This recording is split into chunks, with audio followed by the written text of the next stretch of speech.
भाई 2025 के अंदर पटवारी की भर्ती आएगी आएगी, फिक्स है।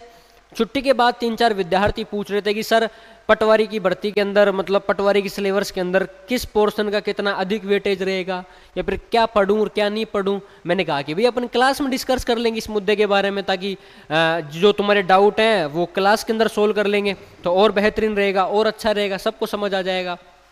मैं कहता हूँ पटवारी क्यों, 2025 के अंदर भर्तियों का मेला है पूरा का पूरा 25। आपके पास में 2025 इतना शानदार वर्ष है, स्वर्णिम साल है कि तुम नौकरी का ठप्पा लगा सकते हो, है ना। तो 2025 को हल्के में नहीं लेना, अपने बढ़िया पढ़ाई करनी है, ठीक है। तो मैं आपको एक बार 10-20 मिनट पूरा का पूरा पटवारी का परफॉर्मा समझा देता हूँ कि भाई इस पोर्शन से ये सवाल आ सकता है, या फिर ये सब्जेक्ट अधिक पढ़नी है, ये सब्जेक्ट छोड़नी है, क्या पढ़ना है क्या नहीं पढ़ना, हम लोग बात कर रहे थे एक बार, ठीक। तो आप एक बार कॉपियाँ तो बंद कर दो, सुन लो एक बार चीज़ों को ध्यान से। चलो भाई, है ना, पटवारी को लेके मैं आपको चर्चा कर रहा था कि पटवारी के अंदर किस पोर्शन में से कौन सा सवाल पूछा जा सकता है। भाई पहला जो पोर्शन है अपने वो जीके जीएस का पोर्शन है। कौन सा पोर्शन है भाई, जीके जीएस वाला पोर्शन एक तो इसके अंदर आता है। एक अपने राजस्थान जीके वाला पोर्शन इसमें पूछा जाता है, एक अपने मैथ और रीजनिंग का पोर्शन इसमें पूछते हैं, एक अपने हिंदी और इंग्लिश का पोर्शन भी आता है, एक थोड़ा सा कंप्यूटर का आता है ना, कंप्यूटर भी इसके अंदर पूछी जाती है। कौन कौन से 4 पोर्शन मैंने आपको बताया। एक मैंने कहा कि भाई जीके जीएस वाला भी पूछ लिया जाता है, एक अपने राजस्थान जीके इसके अंदर आती है, मैथ और रीजनिंग आती है, हिंदी और इंग्लिश आती है, कंप्यूटर आती है। ये कुछ 5-6 पोर्शन है जो आपको कवर करके सिलेक्शन लेना पड़ता है इन चीज़ों के अंदर, है ना। ये कुछ कंप्लीट बातें होती हैं। ये जो जीके जीएस और राजस्थान जीके वाला पोर्शन है, यहाँ से 45% सवाल आते हैं। कितने, 45%। सबसे अधिक प्रतिशत सवाल आने वाला पोर्शन जीके जीएस और राजस्थान जीके का है, ठीक है। एक दरख है अपने मैथ और रीजनिंग, यहाँ से भी अच्छे क्वेश्चन बनते हैं। यहाँ से 30% सवाल पूछे जाते हैं। कितने, 30% सवाल मैथ और रीजनिंग से पूछे जाते हैं।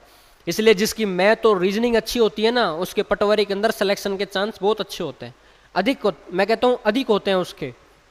तो मैथ रीजनिंग थोड़ी ढंग से पढ़ लेना, बेड़ा पार हो जाएगा अपना। तो एक अपने हिंदी और इंग्लिश, हिंदी और इंग्लिश 15% लेके जाता है। कितना, 15%, तो यहाँ से कवर हो जाता है अपना।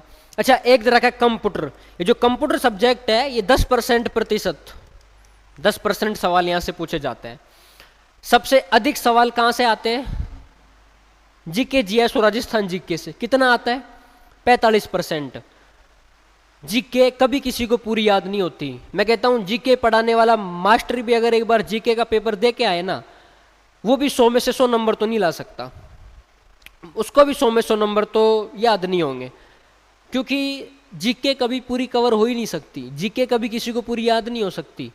जीके के 100 सवाल आए, आप 80, 85, 90 तक सही करके आ सकते हो, पर 5-6 सवाल तो जी सबके गलत हो ही जाते हैं, है ना। मैं कहूँ कि मेवाड़ का इतिहास इतना बड़ा है, पढ़ने में ना 1 साल लग जाएंगे उसको याद करने में, पर वही है ना, जितना लिखा है उतना याद करोगे तो बढ़िया रहेगा अपने। तो एक तो ये पोर्शन अच्छा हो गया।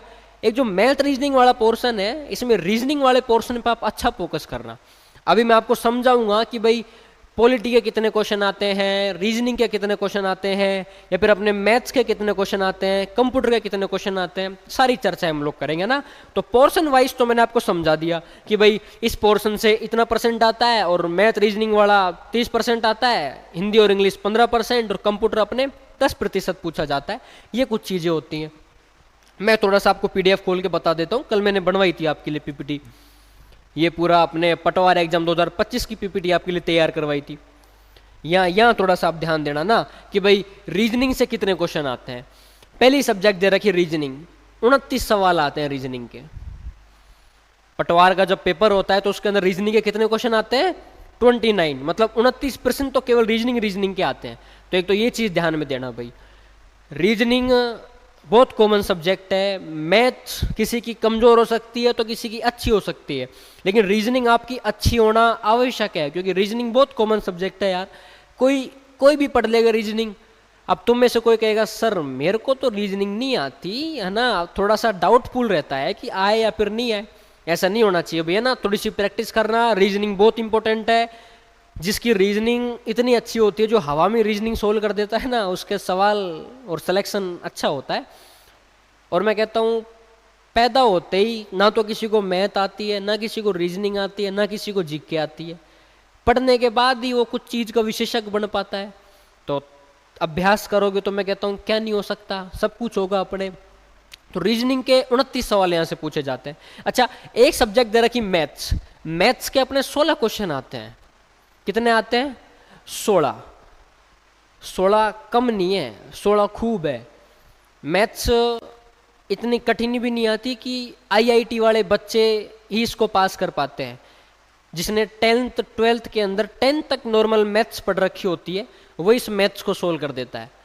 सरल मैथ आती है यार, इतनी कठिन मैथ भी नहीं आती जी, जितना आप सोच के बैठे हो सारी चीज़ें। एक तरह का साइंस, साइंस के अपने 7 क्वेश्चन पूछे जाते हैं। कितने? साइंस के 7 प्रश्न आते हैं ना। तो एक तो ये बात आपको याद रखनी है। अच्छा, एक इंडियन जीके और राजस्थान ज्योग्राफी, इंडिया ज्योग्राफी और राजस्थान ज्योग्राफी के 21 सवाल आते हैं। कितने सवाल आते हैं? 21। अब सुनना ध्यान से, इंडियन ज्योग्राफी में से राजस्थान ज्योग्राफी की तुलना में आपको राजस्थान ज्योग्राफी पे थोड़ा अधिक फोकस करना है, क्योंकि एग्जाम किस फील्ड की है? राजस्थान की। तो क्वेश्चन किसके ज़्यादा आएंगे? राजस्थान ज्योग्राफी के। अब तो मैं इसको कल कह रहा था कि सर राजस्थान ज्योग्राफी के लिए तो अक्सर दिमाग में ये डाउट रहता है कि मैं नया डाटा पढूं या पुराना डाटा पढूं, क्या पढूं, कुछ समझ ही नहीं आ रहा। आप लोगों ने एक जिले का नाम सुना होगा, प्रतापगढ़। प्रतापगढ़ सुना है? कौन सा जिला भाई? प्रतापगढ़। ये प्रतापगढ़ जिले की स्थापना 2008 में हुई थी। कब हुई थी? 2008 में। कौन सा जिला? प्रतापगढ़। कब बना था? 2008 में। पहली बार एग्जाम के अंदर इसका प्रश्न 2012 में पूछा था। कब पूछा था? 2012 में इसका पहला प्रश्न पूछा गया था। इसका मतलब जिला कब बना था? 2008 में। पहला प्रश्न कब पूछा? 2012 के अंदर। 4 साल बाद। कितने साल बाद? 4 साल बाद इसका पहला प्रश्न पूछा जा रहा है। और अभी नए जिलों की घोषणा हुए तो 1.5 साल भी नहीं हुई है ना। तो क्यों घबरा रहे हो तुम इस बात को लेके कि सर ज्योग्राफी के अंदर नया डाटा आएगा या पुराना आएगा? मैं नया पढ़ लिया और पुराना आ गया तो, मैंने पुराना पढ़ लिया और नया आ गया तो। चिंता नहीं करनी, ज्योग्राफी के अंदर केवल इतना पढ़ना है, सर ने जो नोट्स लिखा दिए उन नोट्स के अंदर जो अपडेट करा दिया सर ने, केवल वो पढ़ना है। और पिछली एग्जामों के क्वेश्चन पेपर सोल्व कर लेना, बेड़ा पार है। इतना ही पढ़ना है, ज़्यादा नहीं पढ़ना। अधिक कंटेंट के चक्कर में ले डूबोगे खुद को, ठीक है। जितना तुम्हारे पास में अवेलेबल है उतना पढ़ लो, एग्जाम पास हो जाएगी, ज़्यादा लोड है नहीं अपने। अच्छा, एक हिंदी दे रखी है, हिंदी के 11 सवाल इसके अंदर आते हैं। कितने क्वेश्चन आते हैं भाई? हिंदी के 11 क्वेश्चन अपने पूछे जाते हैं। संधि विच्छेद, समास विग्रह, विलोम, विलोम शब्द, मुहावरे, लोकोक्तियाँ। लोकोक्ति और मुहावरे याद करने की चीज़ है। जितना याद करोगे, जितना रिवीजन करोगे, उतनी याद होती जाएंगी। अच्छा, संधि विच्छेद और समास विग्रह, ये चीज़ें समझने की हैं, ये चीज़ें समझने की हैं। तो समझ लोगे आप। 11 नंबर भी हिंदी में आसान है, कोई बड़ी बात नहीं है। अच्छा, एक रखा है इंग्लिश, इंग्लिश से 11 नंबर आते हैं। टेंस, एक्टिव पैसिव वॉइस, ये चीज़ें आपको आती होंगी थोड़ी बहुत तो, है ना। अंग्रेजी भाई मेरी तो वीक है, लेकिन तुम पढ़ोगे तुम्हारी तो अच्छी हो ही जाएगी, है ना। तो 11 सवाल आते हैं, इतनी कोई बड़ी बात नहीं है, नॉर्मली क्वेश्चन आते हैं, घबराने की आवश्यकता नहीं अपने। अच्छा, राजस्थान जीके के 30 क्वेश्चन आते हैं। अब जीके के अंदर कौन कौन से? जीके के अंदर अपने हिस्ट्री, पॉलिटी, ज्योग्राफी, कितने प्रश्न पूछते हैं? 30। अब सिंपल सी बात बताऊं, राजस्थान जीके में क्या पढ़ना है क्या छोड़ना है वो मैं आपको बता देता हूँ। मैं कहूँगा वो छोड़ना है वो छोड़ देना, मैं कहूँगा वो पढ़ना है वो पढ़ लेना, पास हो जाओगे, इतना लोड लेने की नीड नहीं है। राजस्थान ज्योग्राफी के अंदर तो बता दिया कि भाई तुम्हें नए डाटा के चक्कर में नहीं डूबना, जो तुम्हारे पास में है केवल वही पढ़ना है। अब मैं बात करूँ मेरे सब्जेक्ट की, है ना, राजस्थान इतिहास की, कि भाई तुम्हें हिस्ट्री के अंदर क्या क्या चीज़ें पढ़नी है और क्या क्या चीज़ें छोड़नी है। क्योंकि आजकल हिस्ट्री के क्वेश्चन बहुत कम आ रहे हैं, है ना। राजा महाराजाओं के तो बहुत कम प्रश्न आ रहे हैं। तो मैं बता देता हूँ कि भाई इसमें अधिक समय देना है और इसको कम समय देना है, फिर इसको पूरा ही छोड़ना है। तो मेरे सब्जेक्ट की मैं बात करता हूँ ना, राजस्थान इतिहास की मैं थोड़ा सा बात करता हूँ। राजस्थान इतिहास के अंदर एक प्राचीन इतिहास, एंशिएंट हिस्ट्री वाला जो पोर्शन है वो आपको थोड़ा ठीक पढ़ लेना। कौन सा पोर्शन भाई? प्राचीन इतिहास वाला जो पोर्शन है। प्राचीन इतिहास के अंदर 4 सभ्यताएं दे रखी हैं, कालीबंगा, अहाड़, बैराठ, गणेश्वर। कौन कौन सभ्यताएं हैं? 4। कौन कौन सी है? कालीबंगा है, आहाड है, बैराठ है, गणेश्वर है। 4 सभ्यताएं एक दिन में याद हो जाएंगी। कितने दिन में? एक दिन में याद हो जाएंगी। और क्वेश्चन आते हैं 2 या 3, मतलब कि 4 पन्नों में से 2-3 क्वेश्चन मिल जाएंगे जो तुम एक दिन में याद कर लोगे।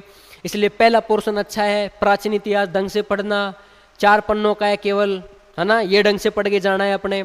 अच्छा, और मैं कहूँ कि भाई दूसरा किस मुद्दे पे चर्चा करनी है, या फिर कौन सा इतिहास का सेकंड पोर्शन ऐसा है जो आपको याद करना है? आधुनिक इतिहास, मॉडर्न हिस्ट्री, है ना। तो आधुनिक इतिहास को आप थोड़ा सा अच्छे से लेके चलना। कौन सा भाई? आधुनिक इतिहास। अच्छा, मैं कहूँगी यार आधुनिक इतिहास के अंदर कौन कौन सी बातें पढ़नी है?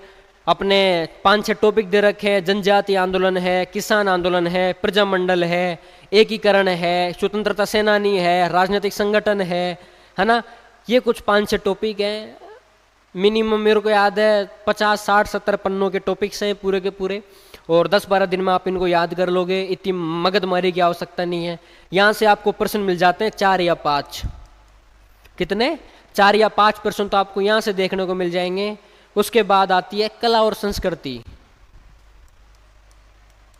कला संस्कृति मतलब कल्चर आपको ढंग से पढ़ के जानी भैया ना। कल्चर एग्जामों के अंदर अब अच्छी पूछी जा रही है। और जो राजा महाराजा वाली हिस्ट्री है ना, राजा महाराजा तो मैं कह रहा हूँ बहुत कम पढ़ने हैं। मेडाइवल राजस्थान बहुत कम पढ़ना है। राजस्थान इतिहास के अंदर 3 पोर्शन आपको ढंग से तैयार करने हैं। पहला पोर्शन हो गया प्राचीन इतिहास, दूसरा हो गया आधुनिक इतिहास, तीसरा हो गया अपने कला और संस्कृति, है ना। जिसने प्राचीन इतिहास, आधुनिक इतिहास, कला संस्कृति अंगुलियों पे याद है, मैं कह रहा हूँ राजस्थान हिस्ट्री के जो 10 प्रश्न आएंगे ना, वो यूं सही हो जाएंगे, यूं। कोई सवाल बाहर नहीं जाएगा नोट्सों से बाहर। बाहर की किताबों के चक्कर में नहीं पढ़ना। तुम आके कहते हो सर नोट्स तो तैयार कर लिए, अब तो आप ये बता दो बाहर की कौन कौन सी बुक्स पढ़नी है, या फिर बाहर की कौन कौन सी किताबें मैं पढ़ूं, ये बता दो आप तो मेरे को पूरा का पूरा। किताबों में से ही नोट्स बनाए जाते हैं। नोट्स किताबों का सार होता है। कोचिंग का मतलब ये होता है केवल नोट्स याद करके जल्दी सिलेक्शन लेना। अगर किताबें पढ़ के सिलेक्शन लेना होता तो यहाँ 10-15 हज़ार रुपए दे के कोचिंग ज्वाइन क्यों की फिर तुम लोगों ने? इसलिए केवल नोट्स पढ़ने हैं, बाहर की बुक्स वगैरह पढ़नी है नहीं। नौकरी का पूरा ये परफॉर्मा होता है। नौकरी 6-7 महीने की तैयारी मांगती है, इतनी अधिक तैयारी नहीं मांगती, ठीक है। अगर तुम डेडिकेशन के साथ में, नियंत्रता के साथ में, थोड़ा सा सेक्रीफाइस त्याग करके पढ़ाई कर लोगे, नौकरी बहुत जल्दी मिल जाएगी। ये जीवन और नौकरी बहुत सरल है, निर्भर तुम पे करता है कि तुम इसको किस वे में लेके तैयारी करते हो, है ना। इसलिए अपने अच्छे वे में तैयारी करनी है और अच्छे फोकस के साथ में तैयारी करनी है ना। चीज़ों को ढंग से याद करना है, यूं उलट पुलट नहीं करना चीज़ों को, ठीक है। अच्छा, कंप्यूटर के अपने 15 क्वेश्चन आते हैं। कितने प्रश्न आते हैं भाई? कंप्यूटर के 15 क्वेश्चन यहाँ से पूछते हैं। करंट के 10 प्रश्न आते हैं। अब तुम कहते हो सर एक करंट है ना, हमारे करंट लगा देती है, हम क्या पढ़े रे, क्या छोड़े रे, 1 साल पहले वाली करंट पढ़े या 1.5 साल पहले वाली करंट पढ़े? दिक्कत रहती है सबके साथ में भाई, सिंपल सी बात है। एग्जाम के डेट से पहले 6 महीने पुरानी करंट पढ़ लेना बहुत है। एग्जाम से पहले 6 महीने पहले वाली करंट पढ़ लेना बहुत है। और डेली सुबह अखबार पढ़ा करो। अखबार के अंदर तुम्हें पता लग जाएगा कि क्या घटना घटित हुई, ये वाली घटना घटी या फिर कोई और घटना घटी। अखबार पढ़ा करो यार, अपडेट रहा करो। जीवन में अपडेट नहीं रहोगे तो जीवन व्यर्थ है तुम्हारा पूरा का पूरा, ठीक है। तो ये पूरा का पूरा परफॉर्म मैंने आपको बता दिया कि राजस्थान ज्योग्राफी का नया डाटा के चक्कर में नहीं पढ़ना। जो सर ने लिखा रखा है वो, और जो थोड़ा बहुत अपडेट करा दिया वो, केवल वही पढ़ना है। अभी 2025 में नया डाटा नहीं पूछेंगे, नए आंकड़े अभी तक सरकार ने जारी नहीं किए हैं, तो वो चीज़ें याद रखनी, ठीक है। और राजस्थान हिस्ट्री के अंदर एंशियंट, मॉडर्न और कल्चर 3 पोर्शन अच्छे से मजबूत कर लेना, सिलेक्शन हो जाएगा। और मैथ और रीजनिंग वाले पोर्शन पे अच्छे से फोकस करना है भाई। जिसकी ये मैथ्स और रीजनिंग अच्छी होती है ना, वो सिलेक्शन ले जाता है, उसका बेड़ा पार है, फिर उसका बेड़ा पार ढंग से पार है, ठीक है। तो ये पूरा का पूरा परफॉर्मा। और कोई आपका डाउट? कोई डाउट नहीं है? बस अब सुनो मेरी बात। हिम्मत रख के तैयारी करनी है। क्या रख के तैयारी करनी है? अपने हिम्मत रख के तैयारी करनी है। रजियारा सोलटा मैं आपको आगे पढ़ाऊंगा। 2 है एक, हिम्मत कीमत होए बिन हिम्मत कीमत नहीं, बिन हिम्मत रद का गज्जू राजिया। कि जिस व्यक्ति के अंदर हिम्मत होती है उसकी समाज में कीमत होती है, और बिना हिम्मत के व्यक्ति रद्दी और कोरे कागज के समान होता है। इसलिए अपने हिम्मत और कॉन्फिडेंस रख के पढ़ाई करनी है, ठीक है। चीजें उन लाइन टू लाइन याद आनी चाहिए। यूं पटवारी वाली एग्जाम को बोलो कि पटवारी एक भर्ती तो मेरी है, मेरी एक भर्ती तो मेरी श्योर है, तो ये चीजें कंप्लीट। अब किसी का कोई डाउट हो तो बता दो आप। कोई डाउट नहीं है तो क्या चल रहा था अपना नया टॉपिक? अच्छा, तो मेवाड़ का इतिहास कंप्लीट। चलो फिर नया टॉपिक स्टार्ट करो ना।